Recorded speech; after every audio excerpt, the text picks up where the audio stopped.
El haber conocido a Paramahamsa Yogananda es una experiencia que conservo grabada en mi memoria como uno de los acontecimientos más inolvidables de mi vida. Al contemplar su rostro, casi me deslumbró el fulgor de la luz espiritual que literalmente irradiaba de él. Pude apreciar que, aunque era un hombre espiritual, su entendimiento y penetrante visión abarcaban incluso los asuntos más terrenales. Percibí en él las cualidades de un auténtico embajador de la India que llevaba a cabo la tarea de brindar al mundo la esencia de la antigua sabiduría de su país natal. Paramahamsa Yogananda nació en la última década del siglo XIX en una localidad de la India llamada Gorakhpur.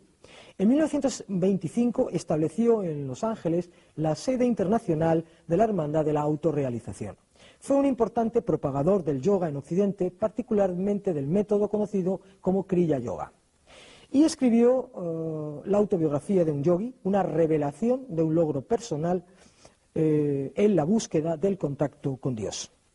Semanas después de su deceso, acaecido en 1952, su rostro inmutable resplandecía con el divino fulgor de la incorruptibilidad.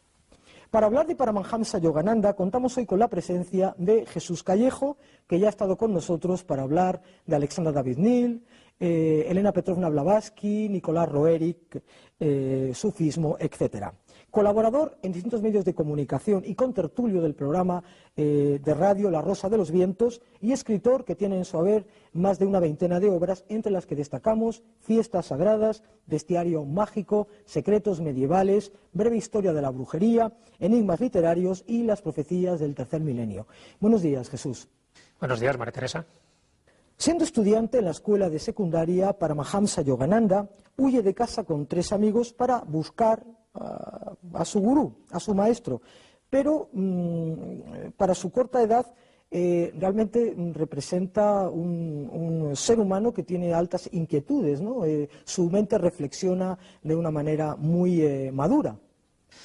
Era muy inquieto. La verdad que Yogananda, antes de que se empezara a llamar Yogananda, sino Mukunda, que era su nombre, sí que tenía muchas inquietudes por saber lo que había más allá de su aldea, incluso de la India. Él comentaba, y así lo refleja en su obra autobiográfica, que quería saber lo que había más allá de la oscuridad de los ojos cerrados. Esa era una de las inquietudes que ya tenía de pequeño. Él se queda sin madre cuando tenía 11 años y a partir de ahí se acrecienta esa necesidad de buscar a Dios, o de buscar por lo menos un concepto trascendente de la vida. Por eso hace muchas escapadas, quiere ir en busca de los gurús que están en el Himalaya. Su hermano mayor es el que le corta muchas de estas escapadas precisamente para no ser regañado por su padre. O sea, que ya desde pequeño sí que empieza a tener unas inquietudes muy claras en busca de alguien que le enseñe, en busca de su gurú. Y efectivamente, cuando él tenía 17 años, encuentra a su gurú, a Yukteswar, que es el que le inicia en todo lo que él quería ser iniciado, hasta el punto que 5 años después es cuando se convierte en Swami.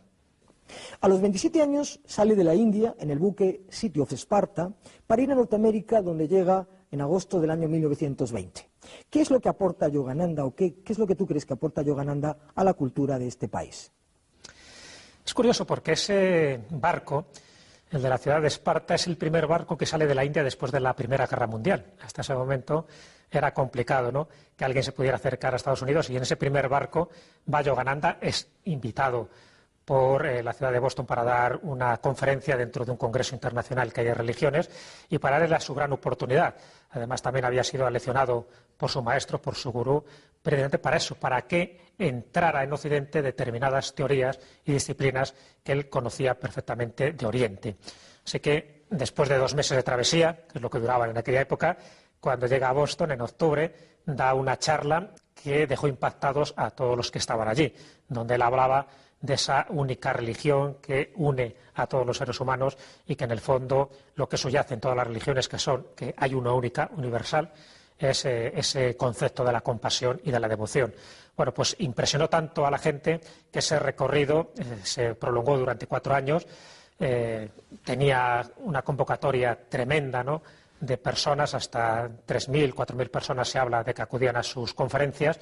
Incluso se sabe que en el Carnegie Hall de Nueva York, las 3.000 personas que estaban allí todos cantando al unísono uno de los mantras sagrados, una de las oraciones sagradas de la India, que era "Oh Señor hermoso", es decir, que en el Carnegie Hall pudieran tener este tipo de conciencia casi mística provocada por Yogananda nos da pie a pensar que su carisma trascendía fronteras y en Estados Unidos, desde luego, no dejó indiferente, ni siquiera al presidente de Estados Unidos del momento, que en 1927 le recibe Calvin Coolidge y se queda impresionado también por su sabiduría y, de hecho, estamos hablando de que es el primer gurú de Oriente que es recibido por un presidente de los Estados Unidos. En sus viajes por América, India y Europa, conoce a grandes personalidades de ese momento, en todos los ámbitos de las artes y las ciencias, como a Ramana Maharshi, Gandhi o Teresa Newman. Seguro que hay algunas anécdotas que puedes comentar al respecto. Sí, claro, estamos hablando de personajes que estaban marcando pues un hito importante, tanto en la ciencia como en la espiritualidad de la época. Cuando conoce a Gandhi, Gandhi quiere ser instruido en el Kriya Yoga, que es una de las grandes disciplinas que enseñó Yogananda. Así que tenemos ni más ni menos que a Mahatma Gandhi como uno de los discípulos aventajados de Yogananda. Cuando conoce a Rabindranath Tagore, que había recibido el Premio Nobel de Literatura, Tagore había creado unas escuelas de educación a los niños, también basadas un poco en ese concepto espiritual, y también pide consejo a Yogananda para ver un poco cómo lo puede hacer mucho mejor para que ese mensaje llegue de forma más profunda a sus discípulos, a sus alumnos. Así que toma muchas de esas referencias que Yogananda había creado en la India, porque él ya había creado también escuelas donde se enseñaba una enseñanza muy armónica, integrada con conceptos de Oriente y de Occidente, y también con la práctica del yoga. Tagore no enseña yoga, pero sí se contagia de toda la otra filosofía que Yogananda le confiere. Y también conoce, de las muchas personas que conoce, uno que le impacta muchísimo es Teresa Newman. Teresa Newman, una famosa estigmatizada, una católica de Baviera, que por entonces ya tenía fama de que no comía ni bebía. De hecho, estuvo así durante 36 años. Solo consumía lo que era la Sagrada Forma en la Eucaristía. Entonces se quedó muy impresionado porque Yogananda ya conocía algún caso en la India, como Giri Bala, que no consumía ningún tipo de alimento. Y se dio cuenta que también en Occidente, en este caso en Baviera, había una mujer que ocurría lo mismo, es decir, que era capaz de trascender lo que serían las leyes físicas, el poder vivir y no un año ni 2 años, sino durante décadas, sin ingerir ningún tipo de bebida ni ningún tipo de alimento sólido. Eso también le impactó y se dio cuenta que al final Oriente y Occidente estaban más unidos de lo que pensábamos. Una de las principales enseñanzas de Yogananda es el Kriya Yoga, ¿no? ¿En qué consiste exactamente esta técnica conocida como Kriya Yoga? Cuando un discípulo se acercaba a Yogananda para pedirle consejos, sencillamente porque tenía algún problema personal, siempre le recomendaba que hiciera el Kriya Yoga. El Kriya Yoga está basado, entre otras cosas, en grandes enseñanzas del yoga tradicional, pero también en las aportaciones que hizo su maestro, Yugeshwar, porque el Kriya Yoga no es un sistema originario y genuino de Yogananda, sino que forma parte de toda una tradición de iniciados. Empezó con su maestro a su vez lo había tomado de su maestro y él a su vez de Babaji. Babaji es uno de esos grandes maestros espirituales que ha tenido la humanidad. Así que el Kriya Yoga es una de esas enseñanzas que se convierte en un camino iniciático, pero también en una técnica, entre otras cosas, y así lo cuenta Yogananda en su autobiografía de un yogi, entre otras cosas, para regenerar la sangre. Según él, dice que la práctica continuada del Kriya Yoga sirve para descarbonizar la sangre y regenerarla de oxígeno hasta el punto que eso, haciéndolo bien y de una forma continua, se puede regenerar los órganos internos del ser humano y sobre todo los tejidos hasta el punto de que puedes vivir incluso más años de los que físicamente estarían permitidos. Y eso es curioso que se llegó a confirmar por varios experimentos médicos que se hicieron.